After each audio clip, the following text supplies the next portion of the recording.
Today is Monday of the second week of the new school term, during the last period of the afternoon, that restless one, you know, waiting for the bell. I'm just beginning to get acquainted with a lot of new young people and learning something new about a number I've known since you were here. This always is the most wonderful time of year to me in Monroe, when everything seems to be brighter and more perfect than at any other time, and cleaner. When we seem to be starting off all over again, with everybody somehow expecting the finest thing.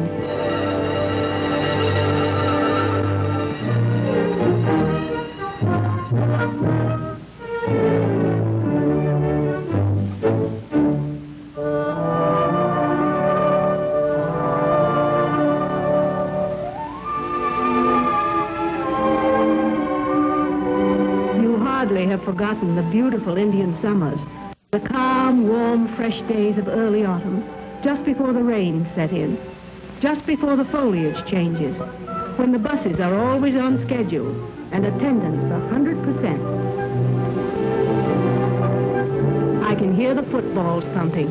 The squads have been working hard for a week. They miss Bill Bigelow, who turned out your winning teams. Your favorite coach is in the Signal Corps now. You wouldn't find much change today if you could look out on our village. No new building to tell about down on our one-block main street. Never much of a bustle this time of a Monday. A lot less traffic than you were used to. The summer folks have gone back to the city. I expect you can conjure up the black water of the lake and the little ducks, never suspecting that winter is just around the corner. There are only touches of wartime, a junior victory garden still flourishing. I can smell the leaves burning over in front of the Methodist parsonage. Roscoe Smith just led some of his livestock over the bridge by the mill.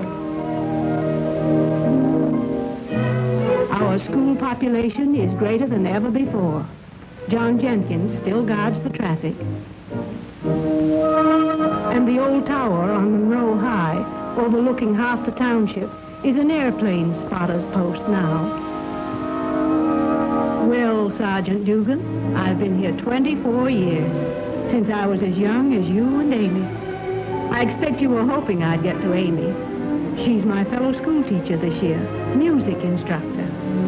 Last Friday, Amy and I met Mr. Smith, the postman. He was going to your farm, said it was urgent, and asked us to go with him. A package from overseas had just arrived for your mother. Much too important to wait, he said. So he was making a special trip. Naturally, Amy had to go along. And you know how I am. Curiosity will kill me yet.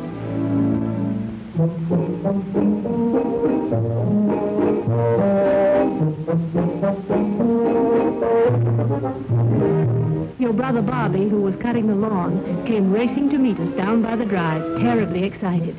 He said he knew it was your medal because, of course, the news of your bravery, Tom, had been in the papers for a week.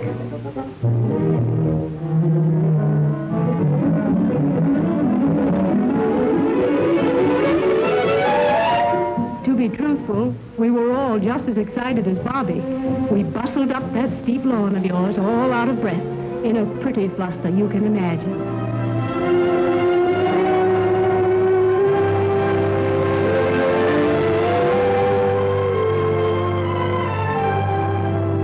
Your father came into the house, and it was almost like a ceremony before they got the parcel open, with all those strings and wrappings. You guessed it, Tom. It was your silver star.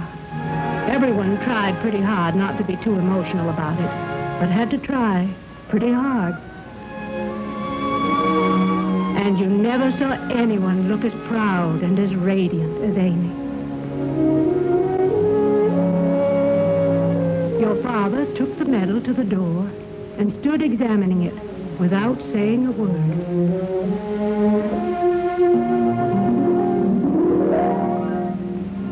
Your mother keeps the clippings about you from the Monroe Gazette and a quite long one from the New York Times on the walnut table by the front parlor window.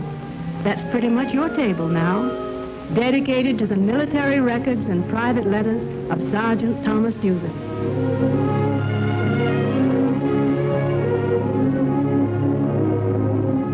That's where the roses were you telegraphed your mother on her birthday. What a fine, mellow room for memories. 100 years of life with the Dugans of Orange County on those walls.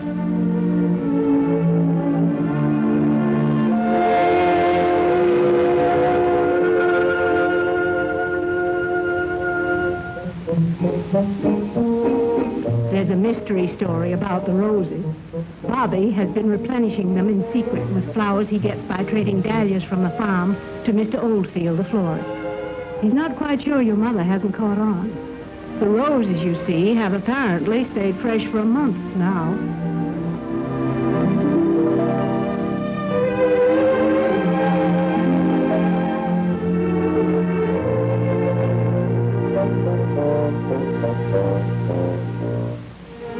Well, sir, we went up to your room, just as it was when you left it. A little cleaner, maybe. Your mother dusts it every day. Your trophies and your gun. I'd forgotten how you were always winning things. And the Lord's Prayer by the window. And those basketball pictures, every boy in them except one, now in service. While we were there, we heard your old flivver start up. It always gives your mother a turn, she says. She can't help but expect you to drive in.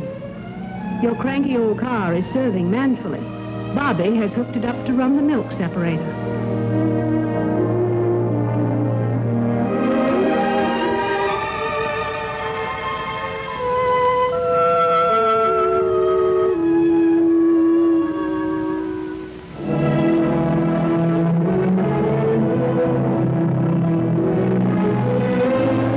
I might try to describe the two women who are thinking most about you these days, Tom Dugan, but I shan't. Their beauty sort of choked me up.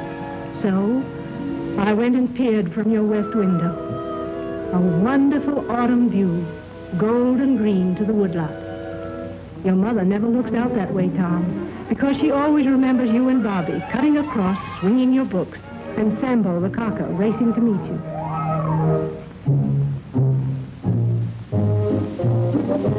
Sammy's still about. So's Pepper, the dignified Springer, helping with the cows, working hard. Everybody's working hard because, of course, there's no help. And 44 cows make quite a herd.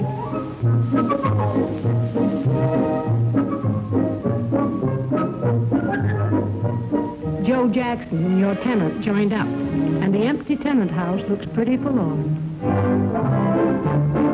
It's hard to see how your father gets everything done, but he never seems to fall behind. He put the money he used to pay Joe Jackson into a milking machine, and of course that helps quite a lot.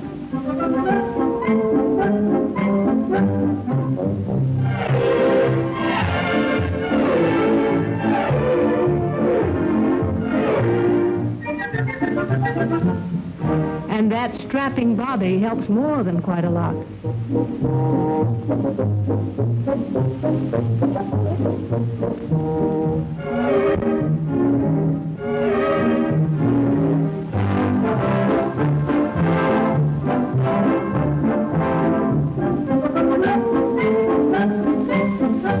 I expect your brother Bobby's grown a foot since you saw him.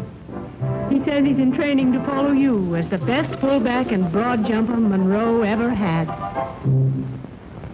Friday always was a special night to the young people of Monroe, you'll remember. Still is. In Krasnoff's window with your picture are photos of more than 140 of your comrades. The sun never sets on our heroes. What with so many away at war and working in the munitions plants upstate, the soda shops usually stay open alternate evenings only. But Friday, all of them get business from the young people. All three of them. Pfeiffer's was jammed before the school dance. It was all Jerry Meek could do to keep abreast of the trade. Just like old times, except for the many missing beaux like you and Lieutenant Jack Turner and Ensign Horace Brown and all the others. Jerry Meek said the way you used to drive your flivver around corners on 2 wheels proved you'd be a terrific soldier. Yes, he's got your dispatches posted, too. Right at the height of his oratory, Jerry discovered your mother and just about demanded that she take a bow. How proud she is of you. A beautiful woman, to my way of thinking. Up at the First Presbyterian Church, Mrs. Sylvester was conducting choir practice.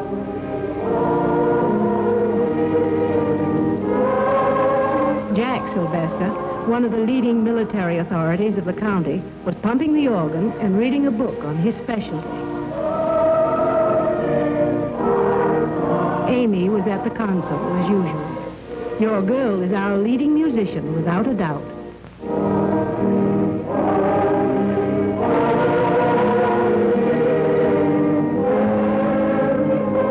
This was a lovely night for choir practice. Just the faintest nip of autumn. The church door open and the light lying golden on the turnpike. A still village, full of peace.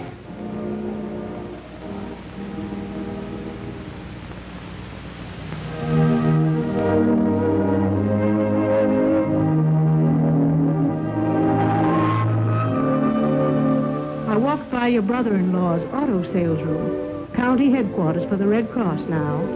Your sister, Mary Enright, was serving coffee to the ladies of the chapter.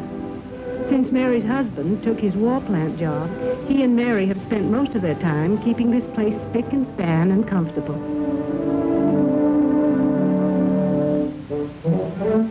Your nieces, Sue and Mary Jr., came dancing across the floor.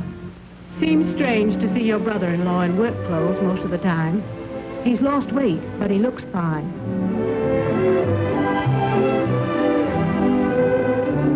Well, Friday was my night for gadding. Naturally, I had to help chaperone the senior freshman dance. I never missed any of yours, did I?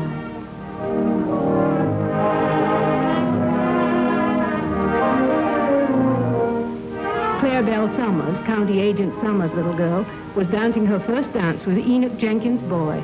I'm sure I don't know how they grow up so fast. Steve Mosher, whose eyes keep him out of the Army, was waltzing with Margaret Brown. Peg's got her hair up now.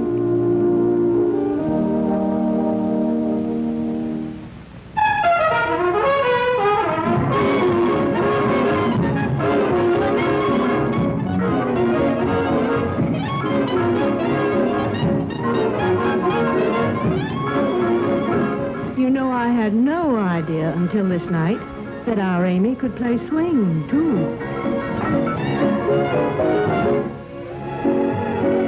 Guess who was back from Marine boot camp? Your old friend, Cliff Jones. And what eyes Emily Stone was making at him. Seems yesterday I gave her a doll. Oh, well, Tempest Puget.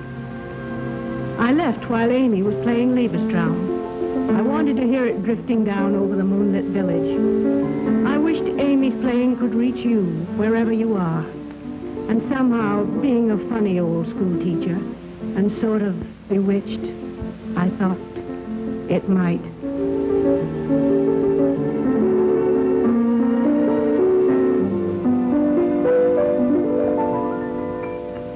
Now, if you had been up and around in the town of Monroe at 7 Saturday morning, you'd have seen Bill Mack patrolling. Quietest beat on earth, I expect.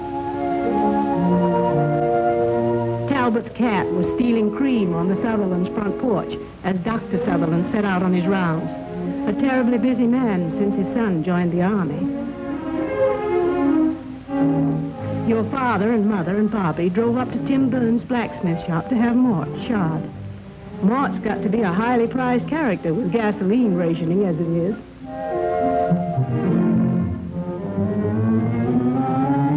Tim, you would know, had those clippings about you in a place of honor, too. Tim fought in the Boer War, and he gets pretty red-faced, wishing he could get at those Japs.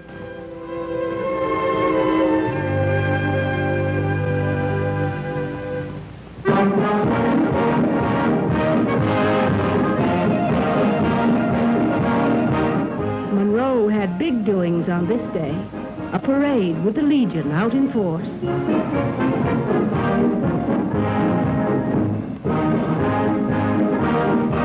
Up Main Street and out to the park they marched. Really a turnout. You would have been proud. The volunteer firemen, not many young members now, and the civilian defense groups.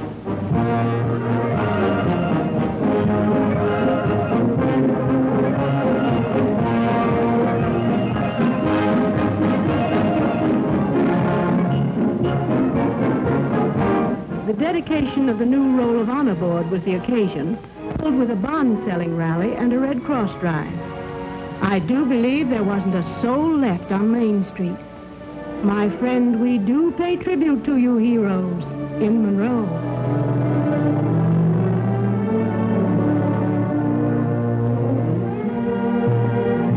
Bill Rogers told me afterward that he sold $6,000 worth of bonds. Bill Bigelow, your football coach, was back, resplendent in his captain's bars.